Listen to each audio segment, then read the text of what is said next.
Good afternoon. This is Lewis. I'm the founder of WealthNet Investments. We're a fiduciary registered investment advisor. Today, I want to talk about, or really ask the question, can we really have an opinion anymore? And the reason why I'm asking the question is because more and more every day when I'm doing my job, I feel like I can't have an opinion anymore. And let me explain a little bit. So, part of our job as investment managers is to assess what the conditions are in the marketplace. What's happening with the politics, what's happening with the economy, what's happening in the markets. All those things are really, really important because they have to do with how well your wealth is going to do, whether you're going to make money, whether you're going to lose money. It's that really that simple. So we have to spend time talking about and analyzing what are the scenarios that can happen with the geopolitical world. And there's an important part of that word, and that's political.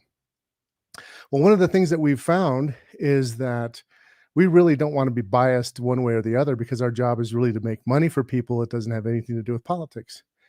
But we feel more and more like we can't have an opinion because if you do have an opinion, you get shut down. I mean, literally, we've had our social media shut down for having any kind of opinion about the markets or the economy. So, how can we do our job and communicate with people when we can't have an opinion? Well, I've decided today, I went for a long walk. I've decided today that we're going to continue to have an opinion because that's how we do well for people is by having an opinion. And I think people want you to have an opinion. Don't you want me to have an opinion? You don't really want me to just kind of say what the standard line is. You want us to think independently and have an opinion. So I'm going to talk a little bit about what my opinions are today, and it's not going to be about politics necessarily. It's going to be more about the markets and discipline. So if you've ever felt like you can't have an opinion, a lot of that has to do with the feeling that you're being squelched, that you can't speak, right? And that's what we're really trying to get around. So we're gonna talk straight talk about the economy and politics. Okay, so the market right now, the stock market, is having a little bit of a sell-off lately. And yes, I think this Taliban thing has something to do with it. But clearly this was a botch up. I mean, forget about your political beliefs, but there was a problem with this. Now, this market decline is more than just having to do with the Taliban situation. It is also Afghanistan, if you will. It also has a lot to do with just what's happened in the market. We are sitting at really high valuations in the market right now. So you can't just go out and buy any stock right now. People are getting complacent and people are saying, oh, I don't care about what's going on. And they're just kind of putting their blinders on. That is a disaster waiting to happen if you're not, disciplined. So I'm going to talk a little bit about discipline and some opinions. So one of the things that we do, and I've got a trusty document here. One of the things that we do is we look at the rationale behind why we want to invest in any particular stock, right? And one of the things we look at is kind of a valuation grade. What does the balance sheet look like? How do we evaluate that balance sheet, cash and debt and all of that? And what does the income statement look like? Is there growth happening? And we just look at it. Is it negative? Is it positive? And it's a disciplined approach. And we look at it across all the opportunities. And then what does a quality look like? A quality grade. So how profitable is a company? How much return on capital can they make? And compare those to other opportunities. And then there's really a sentiment. What are the analyst expectations? What's the price momentum? All of those things make a difference. And if you look at what's happening in the world right now, you can't just buy every single stock. And if you own mutual funds, so we're going to talk a little bit, we're talking about opinion right now. Opinions, a lot of people feel like you can't have an opinion, especially when you think about investments, because what's happening now is people are just saying, oh, just buy the index and buy everything. That's not having an opinion. That's really kind of copping out. It's copping out. And what we need to be doing is zeroing in on the great opportunities. So what I'm talking about is how to create an opinion, what opinion that I have right now. I think this market is going to be choppy. I think we're going to have chop, but I also think that we're going to see a reality where the earnings will continue to move higher because there's so much liquidity in the system. The government is throwing so much into the system that we're going to be having higher earnings with a lot of stocks, and there's money to be made. So what I'm doing is I'm looking at these stocks and saying, okay, what is the valuation? What is the quality? What does the sentiment look like? What are the earnings analyst estimates? What kind of price momentum do we have? And let's diversify in the best opportunities in the marketplace rather than going out and buying a bunch of indexes. So that's my opinion on that. So one of the things that a lot of uh, a lot of people that hire advisors and things like that, the advisors will use models. Well, we use models too. And what is a model? A model basically says, okay, for this particular objective, here are the percentages that we want to target in the investments in a particular area. The beautiful thing about models is it's very disciplined and it keeps you on track, and you can target your risk and your return.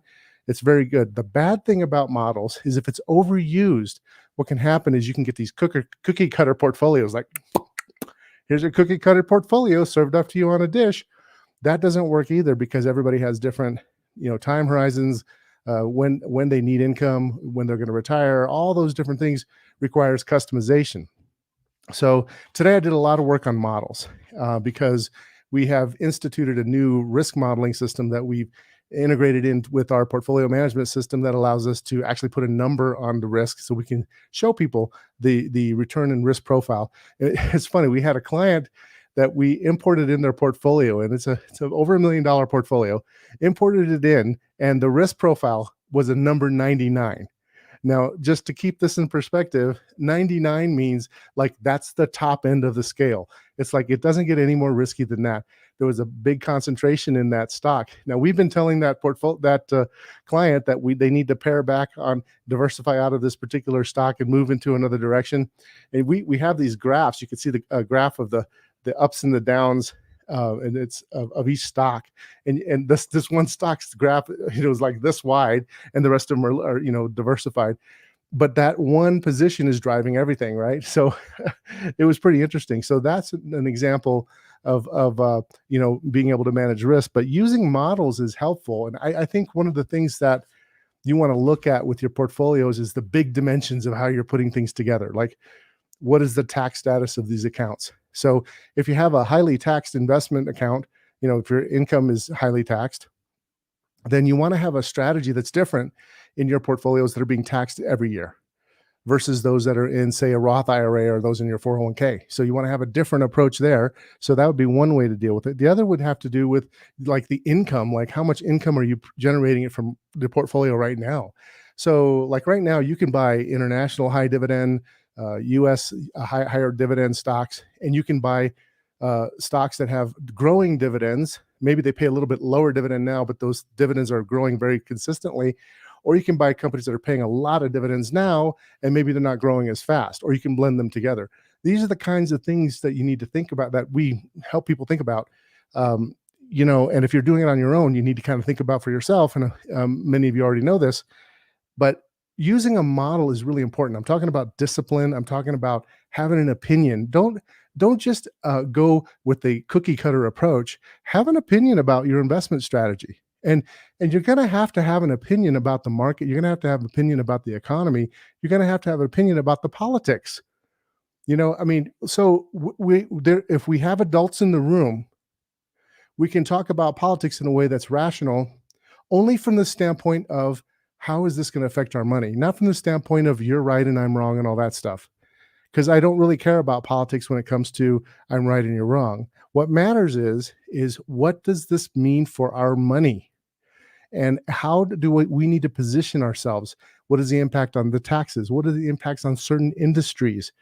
Any change, when you have an administration change, you're going to have these industries that are going to be changing. And the problem that we're running up against on social media is that if you have an opinion, and if their algorithms say, hey, this is a bad opinion about the current administration, guess what?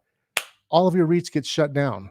So this is making it very difficult for people to do just basic jobs. And I refuse to change having an opinion.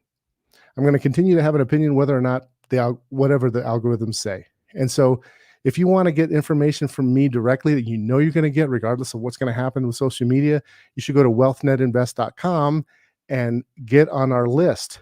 And if you get on our list, then you can, get information. We directly email that to you so you can hear the real skinny about what our research is showing. Because the truth of the matter in the investment world, it's all driven by research. The research that you have and the discipline that you have is what generates the returns over the long run. And that's what we're all about. And it's actually a lot of fun. It could be a ton of fun. So we were talking about value and quality and sentiment, all those things, such great companies that are out there that you can invest in. Why buy an index? Why be boring when you can actually have fun with your investments and participate in the US capitalist economy?